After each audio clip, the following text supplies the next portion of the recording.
આજની ધર્મકથા. પ્રણામ. ધર્મકથા અંતર્ગત આપણે પૂજ્ય રવિસાગરજી મહારાજ કે જેઓ પૂજ્ય નેમિસાગરજી મહારાજના પટ્ટાલંકાર હતા, એમના ચરિત્રને આપણે સ્પર્શી રહ્યા છીએ. પૂજ્ય નેમસાગરજી મહારાજ, જેમના જીવનમાં પદ્માવતી માતાની એટલી અનહદ કૃપા. લોકો એવું કહેતા કે પૂજ્ય નેમસાગરજી મહારાજને પદ્માવતી માતા સાક્ષાત હતા. એવું નહીં કે નેમસાગરજી મહારાજ પદ્માવતી માતાને યાદ કરતા અને આવી જતા, પણ પદ્માવતી માતા એ જાણે સતત એમનું સાનિધ્ય કરતા હોય એ રીતે એમના બોલાયેલા તમામ શબ્દોને માં ઝીલતા હતા. નેમસાગરજી મહારાજના જીવનનો એક પ્રસંગ હતો કે જેમાં એમણે અમદાવાદના એક શ્રેષ્ઠી માટે એવું કીધું, એમના માતાશ્રી જ્યારે બાજુમાં બેઠેલા ત્યારે, કે તમારો દીકરો શત્રુંજયનો છરીપાલિત સંઘ કાઢશે અને એ સમયે 20 લાખ દ્રવ્યનો ધણી આસામી તમારો દીકરો થશે. માતાને બહુ આશ્ચર્ય હતું, કારણ કે જ્યારે કહેવાયું હતું એ સમયે માંડ 2 ટંકનું ભોજન પૂરું થતું હતું. પણ નેમસાગરજી મહારાજના મોઢામાંથી નીકળેલો શબ્દ કદાચ કુદરત પણ એને વ્યર્થ ન જવા દે એવી આ મહાપુરુષની વચન સિદ્ધિ છે. અને એવું થયું. આવા ઢગલાબંધ કિસ્સાઓ પૂજ્ય નેમસાગરજી મહારાજના જીવનમાં, અને એ જ વારસો લઈ અને પૂજ્ય રવિસાગરજી મહારાજ તેઓ પણ પોતાના જીવનની અંદર શાસનમાં આવતા વિખવાદો એક પછી એક દૂર કરવા લાગ્યા. આપણે ગઈકાલે જોયું કે પૂજ્ય રત્નસાગરજી મહારાજ જે એમના શિષ્ય હતા, સુરતમાં એમના નામની પાઠશાળા શરૂ થઈ. પૂજ્ય સિદ્ધિ વિજયજી મહારાજ સાહેબની વયાવચ અનન્ય હતી રત્નસાગરજી મહારાજ માટેની. એ પછીથી ખેમસાગરજી મહારાજની એક દીક્ષા થઈ. રવિસાગરજી મહારાજના મહાત્માઓની અંદર એક વસ્તુ બહુ કોમનલી કેટલાક મહાત્માઓમાં જોવા મળતી, એક ટ્રેક એમના શિષ્યોમાં, કે પૂજ્યશ્રીના લગભગ 7 થી 8 શિષ્યો એવા હતા કે જે લોકોની દીક્ષા લગ્ન નક્કી થઈ ગયું હશે અને એમણે દીક્ષા લીધી હશે, અથવા સગપણ થઈ ગયું હોય અને દીક્ષા લીધી હોય. અને એમાં પણ એક મહાત્મા તો એવા હતા કે જેમના માંડવો રચાઈ ગયો હતો અને બહુ થોડાક દિવસોની અંદર લગ્નની ગાંઠે બંધાવાના હતા. એમને સાહેબનો પરિચય થયો અને દીક્ષા થઈ. રવિસાગરજી મહારાજ પોતે કેવા હતા આપણે એમના ચરિત્રમાં જોયું કે પોતે ઘરમાંથી વિઘ્ન આવતું તો પોતે જ કપડાં પહેરીને બેસી ગયા હતા દીક્ષા જીવનના. એટલે આ બધી વાતો આપણને બતાવે છે કે એ સમયમાં દીક્ષા જીવન એ કેટલું મૂલ્યવાન હતું, એની ગજબ કિંમતો હતી.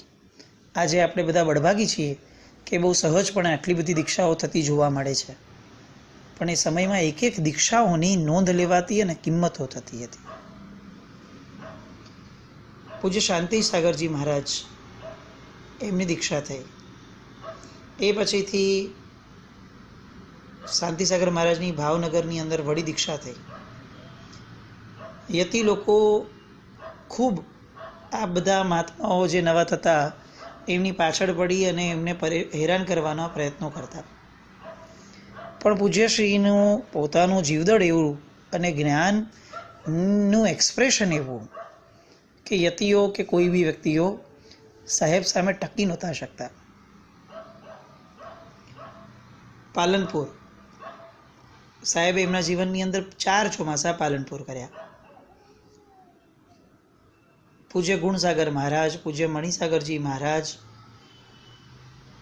પૂજ્ય વિનીતસાગર મહારાજ, આમ અનેક મહાત્માઓ એક પછી એક જોડાવા લાગ્યા અને એમના એ આખા પરિસરની અંદર સાહેબજીના ચાતુર્માસો એક પછી એક થવા લાગ્યા. પાટણ, વિજાપુર, મહેસાણા, એથાપુર, રાધનપુર, વિરમગામમાં ખાસ સાહેબ રહ્યા વધુ સમય, વિજાપુર, આમ અનેક સ્થળો પૂજ્યશ્રીના પાવન પગલાથી પવિત્ર થઈ રાખતા હતા.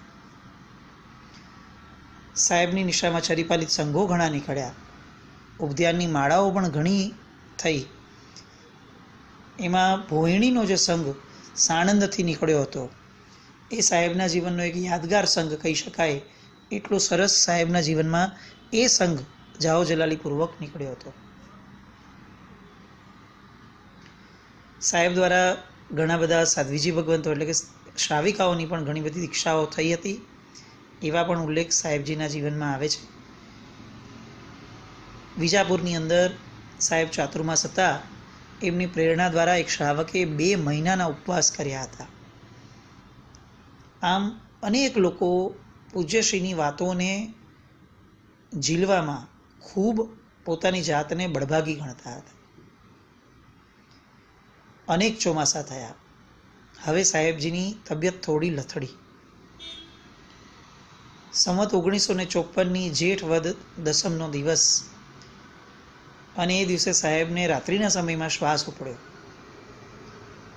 પોતાના શિષ્ય સુખસાગરજીને બોલાવી અને એમણે એમ કીધું કે મારો હવે દેહોત્સર્ગનો કાળ નજીક આવે લાગે છે, એટલે તમે મને સારા સારા સ્તવનો અને સજ્જાય વગેરે સમજાવો. એ જ સમયે સાહેબની સાથે આત્મારામજી મહારાજના શિષ્ય પૂજ્ય ચારિત્ર વિજયજી મહારાજ, ધર્મ વિજયજી મહારાજ અને કપૂર વિજયજી મહારાજ સાહેબ ઇત્યાદિ મહાત્માઓ પણ હતા. એક પછી એક મહાત્માઓ વૈરાગ્યકારક એવા સ્તવનો અને સજ્જાઈ સંભળાવા લાગ્યા. 10 વાગ્યાની આસપાસ સાહેબને થોડી કળવળી હોય એવું લાગ્યું અને ધ્યાનમાં લીન થયા. પોતે બાજુમાં બેઠેલા મહાત્માઓને અનિત્ય આદિ 12 ભાવનાઓનું સ્વરૂપ પોતે કહેવા લાગ્યા. શરીર વિનાશી છે, હું અવિનાશી છું. શરીર રૂપી છે અને હું તો અરૂપી છું. આ શરીર મારું નથી અને હું શરીર નથી. આવી બધી વાતો સાહેબ એમની આજુબાજુ નિર્યામણા માટે એમને સ્તવન સંભળાવવા ભેગા થયેલા મહાત્માઓ અને શ્રાવકોને સાહેબ પોતે કહેવા લાગ્યા. એ અવસ્થામાં કે જે અવસ્થા સૌથી એમની અંતિમ સમયની નિકટની અવસ્થા હતી. આપણને શું વિચારવું એ ન સમજાય કે જેનું અંતિમ જીવનનો ભાગ પણ જો આવો ગજબ હોય એ કઈ પરિણતિમાં જીવ્યા હશે. રાત્રે કેટલાક શ્રાવકો ત્યાં જ સૂતા એવું વિચારીને કે સાહેબની તબિયત નથી સારી, ક્યારે પણ જરૂર પડે તો એ લોકો ઉપાશ્રયમાં જ સૂતા. થોડા સમયે બધા પોતાના વારા કાઢી અને સૂતા હતા. સવારે 4ની આસપાસ ફરીથી કંઈક સ્તવનો સંભળાવવાના શરૂ થયા. સ્થિતિ નબળી થવા લાગી.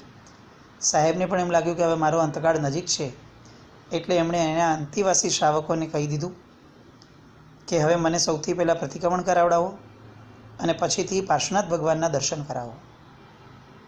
બંને કાર્યો પૂર્ણ થયા. સંધારાની અંદર જ સાહેબ હવે અર્ધ પદ્માસનવાળી અવસ્થાની અંદર બિરાજમાન થયા.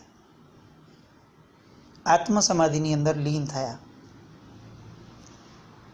અને જ્યારે આજુબાજુ લોકો એમને સમાધિ પ્રાપ્ત કરાવવા માટે બેઠા હતા એવા સમયે સાહેબે એક આંગળી ઊંચી કરી અને આખા સંઘ સમક્ષ કીધું કે જન્મ, જરા અને મરણ એ કોઈને મુકતા નથી.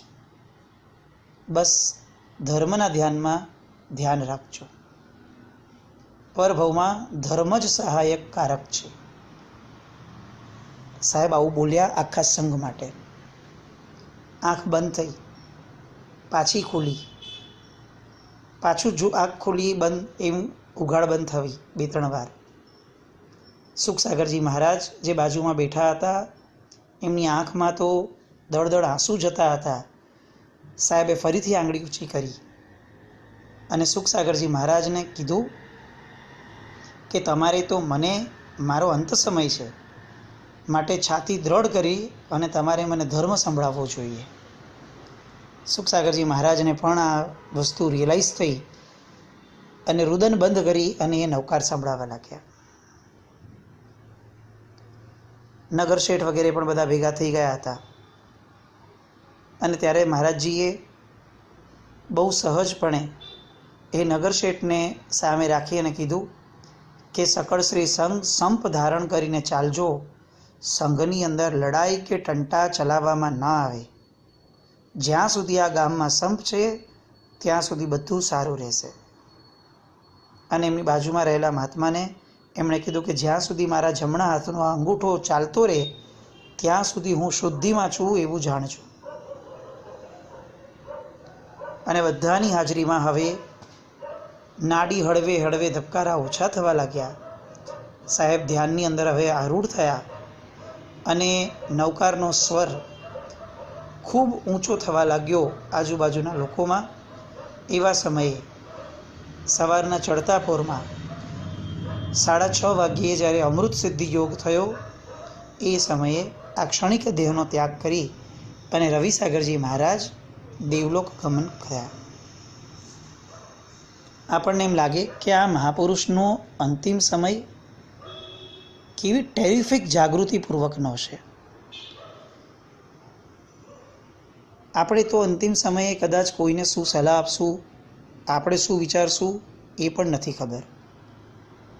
આ પૂજ્યશ્રીના જીવનની અંદર એવી કેવી પરિણતિ ઘડાઈ હશે કે પોતાના શરીરમાંથી આત્મપ્રદેશ ખેંચાઈ રહ્યો છે અને તેમ છતાં પણ એમની નજર સામે શ્રી સંઘનું હિત, પોતાના શિષ્યોનું હિત અને પોતાની સમાધિનો ભાવ સતત રહ્યો છેક છેલ્લી ક્ષણ સુધી.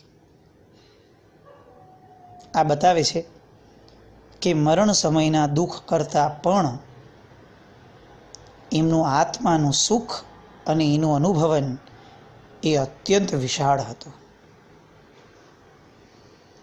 જે મરણના ભયથી આપણે અત્યારે જીવનમાં જીવતા હોવા છતાં ભય સંજ્ઞાને વશ થઈને જીવીએ છીએ, નિર્ભય નથી થઈ શકતા. સાહેબ એ મૃત્યુના મુખમાં હોવા છતાં નિર્ભયપણે રહ્યા અને નિર્ભયપણે ગયા.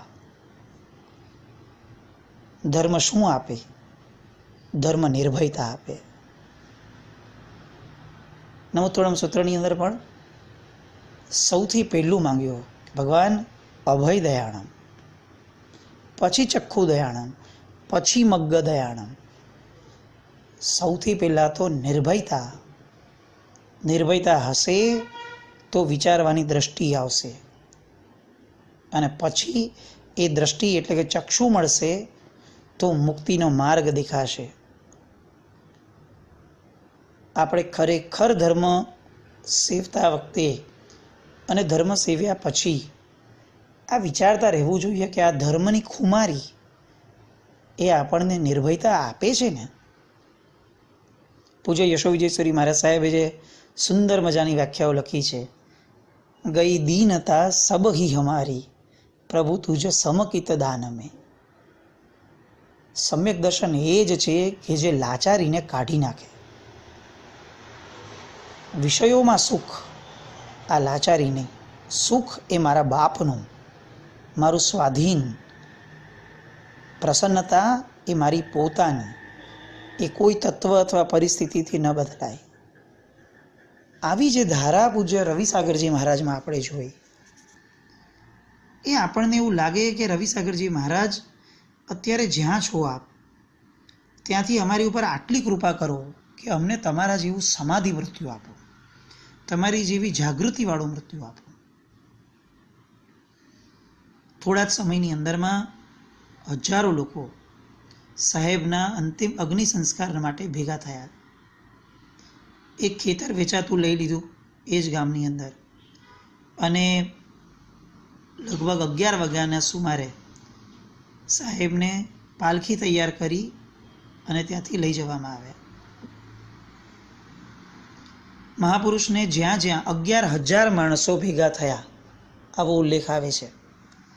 અને જ્યાં જ્યાં જેટલા લોકોએ સાહેબજીને જોયા એ બધા જ લોકોની આંખમાં પાણી ભરાયા કે આ દેહ કેવો નિર્મળ થઈને ગયો.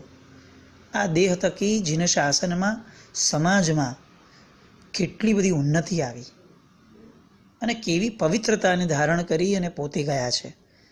મનુષ્ય ભવની સાર્થકતાને પામીને ગયા છે. જય જય નંદા, જય જય ભત્તા, આવા નાદપૂર્વક પૂજ્ય શ્રીનો પાલખીનો માર્ગ એ ગુંજતો રહ્યો. આવા પૂજ્ય રવિસાગરજી મહારાજ,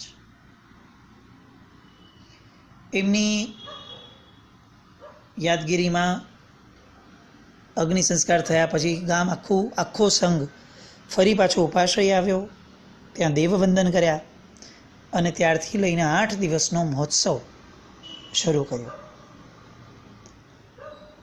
આ એક બહુ મહત્વનો અને અત્યારે કદાચ ભૂલાઈ ગયેલો અથવા ડાયવર્ટ થયેલો મુદ્દો છે. ઇન જનરલ આપણે લોકો કોઈ પણ મહોત્સવ પ્રસંગની પહેલાં કરીએ છીએ અને આપણે જોવા જઈએ તો દેવતાઓએ પણ ભગવાનનો અભિષેક પૂરો થયા પછીથી નંદીશ્વર દ્વીપમાં મહોત્સવ કર્યો. આ રવિસાગરજી મહારાજના ચરિત્રમાં આ વાત આવી એટલે ફરીથી આ ઉલ્લેખમાં થોડી અંદર જવાનું મન થાય છે કે આપણે ત્યાં પશ્ચાત ભૂમિકા બહુ મહત્વની હતી. પ્રસંગ એ મહોત્સવનો પહેલો દિવસ હતો, છેલ્લો નહીં. અને એના કારણે ફરક શું પડતો હતો? તો ફરક એ પડતો હતો કે એના સંસ્કારો પડતા હતા. આજે આપણે ભાવિત બહુ સરસ થઈએ છીએ, પણ જેવો પ્રસંગ પતે એટલે બધું વિખેરાઈ જાય છે. હવે જે મેઇન વસ્તુ આવી ખાધા પછી પચાવવાની, એ સમયે આપણે નવી પ્રવૃત્તિમાં ઘૂસી ગયા.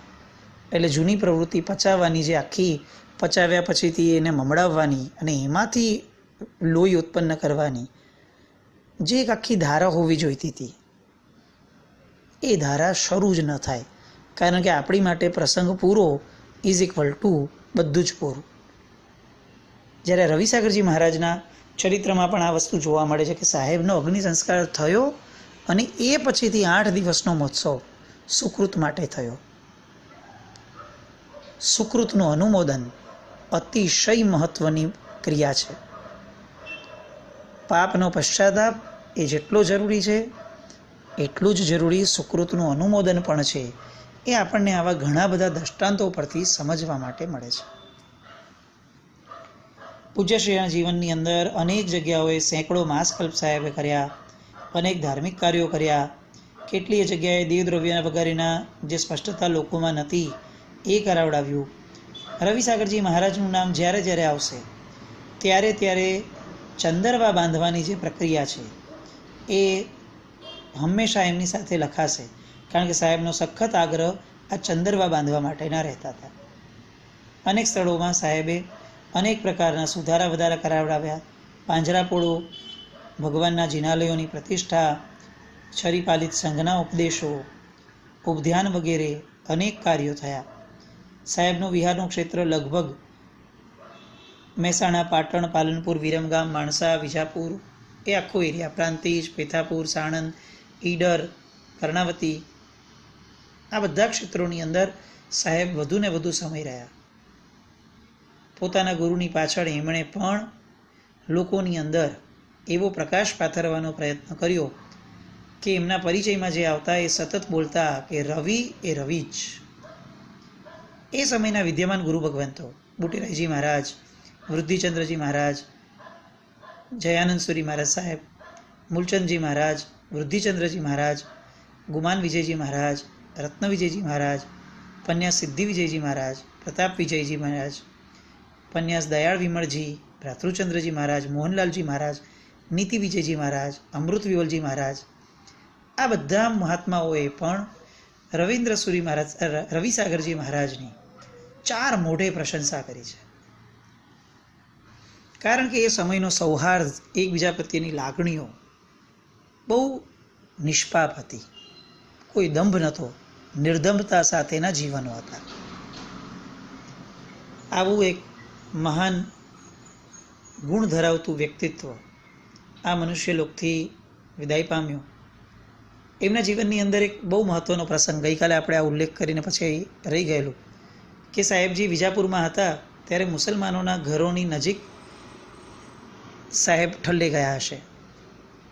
એ સમયે કેટલાક મુસલમાનના છોકરાઓએ મસ્તી કરવા માટે એમને પથ્થરા માર્યા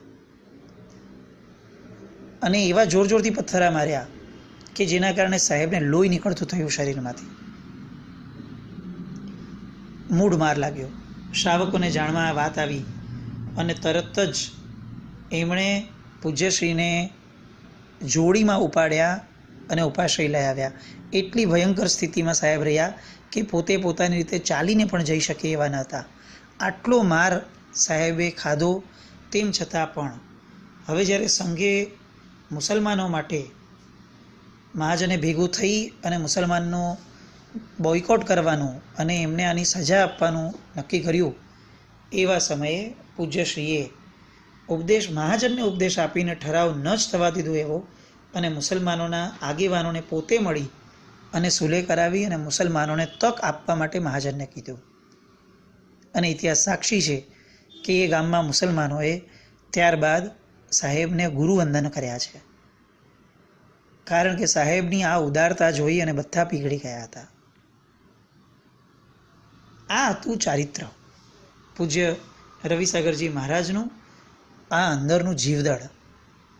અને આવા અનેક પ્રસંગો એ પૂજ્યશ્રી માટે એટલું જ સૂચવે છે કે સાહેબ પોતે જાણે પોતે ચમત્કાર હોય એ રીતે જીવ્યા અને એ જ રીતે સમાધિપૂર્વક કાળધર્મ પણ પામ્યા. આવા ગુરુ ભગવંતને લાખ લાખ વંદન. આવતીકાલે બુદ્ધિસાગરજી મહારાજના જીવન તરફ આ રવિસાગરજી મહારાજ પછીની ગતિ કઈ રીતે થઈ એની વાતોમાં આગળ વધીએ. જીનાજ્ઞા વિરુદ્ધ અથવા ચરિત્ર વિરુદ્ધ કંઈ પણ બોલાયું હોય તો ત્રિવિધે મિચ્છામિ દુક્કડમ. જૈનમ જયતિ શાસનમ.